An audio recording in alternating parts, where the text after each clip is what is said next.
સુરતના Sarsana convention centre ખાતે 11મા આંતરરાષ્ટ્રીય યોગ દિવસની ઉજવણી વન અને પર્યાવરણ રાજ્યમંત્રી મુકેશભાઈ પટેલના અધ્યક્ષસ્થાને જિલ્લા કક્ષાનો કાર્યક્રમ યોજાયો। Yoga for one earth one health અને સ્વસ્થ ગુજરાત મેદસ્વીતા મુક્ત ગુજરાતની થીમ પર ઉજવણી। આજે 21મી જૂનના રોજ વૈશ્વિક ફલક પર વિશ્વ યોગ દિવસની ઉજવણી કરવામાં આવી હતી। સુરતમાં સરસાણા કન્વેન્શન સેન્ટર ખાતે ગુજરાત રાજ્ય રમતગમત યુવા અને સાંસ્કૃતિક પ્રવૃત્તિઓના વિભાગ દ્વારા આયોજિત જિલ્લા કક્ષાના યોગદિનની ઉજવણી વન અને પર્યાવરણ રાજ્યમંત્રી શ્રી મુકેશભાઈ પટેલના અધ્યક્ષસ્થાને કરવામાં આવી હતી। 11મા આંતરરાષ્ટ્રીય યોગ દિવસની શુભેચ્છા પાઠવતા વન રાજ્યમંત્રીશ્રીએ જણાવ્યું હતું કે યોગ એ ભારતની પ્રાચીન સંસ્કૃતિની વિશ્વને મળેલી અમૂલ્ય ભેટ છે। વડાપ્રધાનશ્રીએ સમગ્ર માનવજાતને આરોગ્ય સુખાકારી અને માનવતા તરફ દોરવાના ઉમદા હેતુથી સમગ્ર વિશ્વને યોગથી જોડ્યું છે। આ વર્ષે yoga for one earth one health અને સ્વસ્થ ગુજરાત મેદસ્વીતા મુક્ત ગુજરાતની થીમ પર યોગ દિનની ઉજવણી કરવામાં આવી હતી, જેનો હેતુ ઘર, શાળાઓ અને કાર્યસ્થળો સુધી યોગ પહોંચાડી લોકોને માનસિક અને શારીરિક સ્વાસ્થ્ય જાળવવા જાગૃત કરવાનો છે। આ પ્રસંગે વડાપ્રધાન શ્રી નરેન્દ્ર મોદી વર્ચ્યુઅલી વિશાખાપટ્ટનમથી જોડાયા હતા અને મુખ્યમંત્રી શ્રી ભૂપેન્દ્રભાઈ પટેલ વડનગરથી રાજ્ય કક્ષાના યોગ દિનના સંબોધનનું લાઈવ પ્રસારણ સૌએ નિહાળ્યું હતું। 45 મિનિટના કોમન યોગ પ્રોટોકોલમાં મંત્રી મુકેશભાઈ પટેલ, સાંસદ શ્રી મુકેશભાઈ દલાલ, ધારાસભ્યો સંગીતાબેન પાટીલ, પૂર્ણેશભાઈ મોદી, મનુભાઈ પટેલ, સંગઠન પ્રમુખ પરેશભાઈ પટેલ, શાસક પક્ષ નેતા શ્રી શશી ત્રિપાઠી, જિલ્લા કલેક્ટર ડો. સૌરભ પારધી, મહાનગરપાલિકા commissioner Shrimati Shalini Agrawal, police commissioner Shri Anupamsinh Gahlot, જિલ્લા વિકાસ અધિકારી શ્રીમતી શિવાની ગોયલ સહિત મોટી સંખ્યામાં અધિકારીઓ, વિદ્યાર્થીઓ અને યોગપ્રેમીઓ સહભાગી થયા હતા।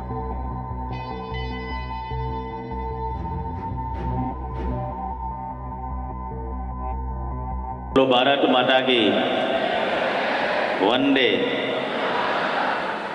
सौने नमस्कार। आज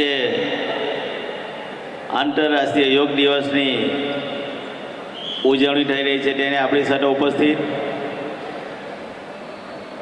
अपना सूरतना सांसद भाई श्री मुकेशभाई दलालजी, राज्य सरकारना पूर्व कैबिनेट मंत्री और धारासभ्य भाई श्री पूर्णेशभाई, मारा विधानसभा साथी धारासभ्य बहन श्री संगीताबेन, मारा विधानसभा धारासभ्य भाई श्री मनुभाई,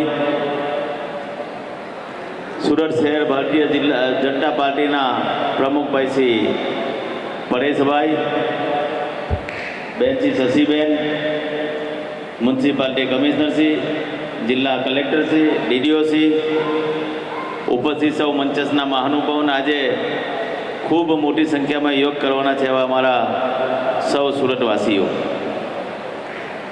मित्रों, एक पृथ्वी एक स्वास्थ्य, आज समग्र विश्व योग करी रह्यु छे त्यारे आपणे सौ आज सूरत खातेथी योग करी रह्या छे। मित्रों, आज देशना वडाप्रधान नरेंद्रभाई मोदी साहेब विशाखापट्टनम खातेथी योगनी शुरुआत करी रह्या छे। एज रीते आपणा लोकलाडीला मुख्यमंत्री श्री भूपेन्द्रभाई पटेल साहेब वडनगरथी आ योगनी शुरुआत करी रह्या छे। एज रीते आपणा केंद्रीय गृहमंत्री अमित भाई शाह साहेब अमदावाद योगनी शुरुआत कर्या छे। अपना गुजरातना प्रदेश अध्यक्ष और जलशक्ति मंत्रालय मंत्री श्री पाटिल साहेब ए वडोदरा खातेथी आज योगनी शुरुआत करी रह्या छे। त्यारे आज 11मा आंतरराष्ट्रीय योग दिवसनी सौने खूब खूब शुभेच्छा पाठवुं छुं। आज सूरत जिल्लानी अंदर समग्र गामडाओ, शहर में नगरपालिकाओ मळीने लगभग 3200 थी वधु स्थळे आज योगना कार्यक्रमों थई रह्या छे। एनी अंदर लगभग 4.5 लाख थी वधु नागरिकों आज भाग लई रह्या छे। आ तमाम नागरिकों ने पण आज हूँ शुभेच्छा पाठवुं छुं। યોગ એ આપણી સંસ્કૃતિ છે અને યોગ એ આજની નથી, ઋષિ મુનિઓ વર્ષોથી પરંપરાગત રીતે આ યોગ કરતા આવ્યા છે. પરંતુ જરૂર હું એટલું કહીશ કે મોદી સાહેબે યોગ દિવસની શરૂઆત કરીને સમગ્ર વિશ્વ એને અનુસરી.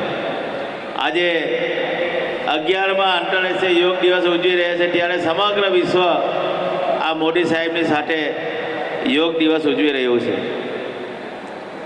આ આપણા ઋષિમુનિઓએ માનવજાતને આપેલી એક અમૂલ્ય ભેટ છે. આ મહામૂલી ભેટને વિશ્વના ફલક પર નામ આપવા માટે ભારત સહિતના સમગ્ર વિશ્વ માનવજાતને તેનો લાભ મળે છે. દેશના વડાપ્રધાન નરેન્દ્રભાઈ મોદી સાહેબે યુનાઇટેડ મહાસભાની અંદર 11મી જૂને આંતરરાષ્ટ્રીય યોગ દિવસની ઐતિહાસિક નિર્ણય લઈને સમગ્ર વિશ્વને આજે યોગ કરતા કરી દીધા છે. મિત્રો, આજે ભાષા અને સંસ્કૃતિ ભેદભાવ ભૂલીને વિશ્વને ખૂણે ખૂણે લોકો આજે યોગને અપનાવી રહ્યા છે. આ દિવસ એક દિવસ નથી, પરંતુ શ્વાસની શાંતિ માટેનું એકતાનું પ્રતીક એટલે આજે આ યોગ દિવસ છે.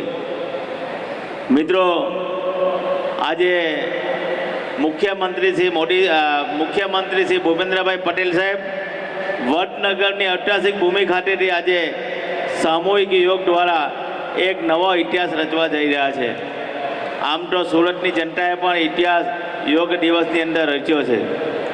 મિત્રો, આ વર્ષના આંતરરાષ્ટ્રીય યોગ દિવસનો વિષય છે yoga for one earth one health, જે દર્શાવે છે કે જ્યારે આપણે યોગ દ્વારા આપણા શરીર અને મનને શ્વાસ કરીએ છીએ ત્યારે આપણે પરોક્ષ અને સ્વસ્થ સમાજ અને સ્વસ્થ પૃથ્વીના નિર્માણને એક યોગદાન તરીકે આપણે અપનાવીએ છીએ. આ થીમ આપણને પ્રકૃતિ સાથે સુમેળ સાધવાની અને ટકાઉ જીવનશૈલી અપનાવવાની પ્રેરણા આપે છે. મિત્રો, યોગ એ ફક્ત શારીરિક વ્યાયામ નથી, પરંતુ જીવન જીવવાની એક કળા અને એક વિજ્ઞાન પણ છે. મિત્રો, મોદી સાહેબે મન કી બાતની અંદર મેદસ્વીતા વિશે આપને સૌને માટે ચિંતા વ્યક્ત કરી હતી, જેને ધ્યાનમાં રાખીને આપણા મુખ્યમંત્રી શ્રી ભૂપેન્દ્રભાઈ પટેલ સાહેબે વિધાનસભાના સત્રની અંદર આ વર્ષે સ્વસ્થ ગુજરાત, મેદસ્વી મુક્ત ગુજરાત તરીકે ઘોષિત કર્યું છે. ત્યારે આપણે આ સૌએ આ દૈનિક જીવનની અંદર અપનાવવાનું છે. આ સંકલ્પને સાકાર કરવા માટે યોગ બોર્ડ દ્વારા સ્વસ્થ ગુજરાત, મેદસ્વીતા મુક્ત ગુજરાતના સ્લોગન સાથે સમગ્ર ગુજરાતમાં હજારોની સંખ્યામાં યોગ શિબિરનું આયોજન કરવામાં આવી રહ્યું છે.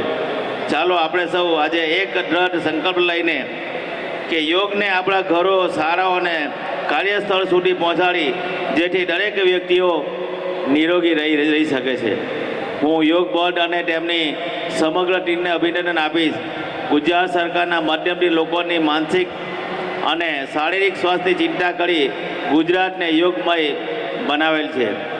યોગને આપણા મનની મર્યાદા પર વિજય મેળવવાનું શીખવે છે અને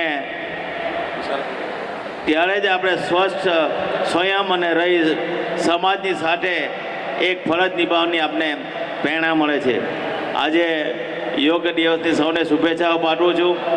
પોતપોતાના જીવનની અંદર આ યોગથી પોતે સ્વસ્થ રહે એ વાતની સાથે મારી વાતને વિનવું છું. ભારત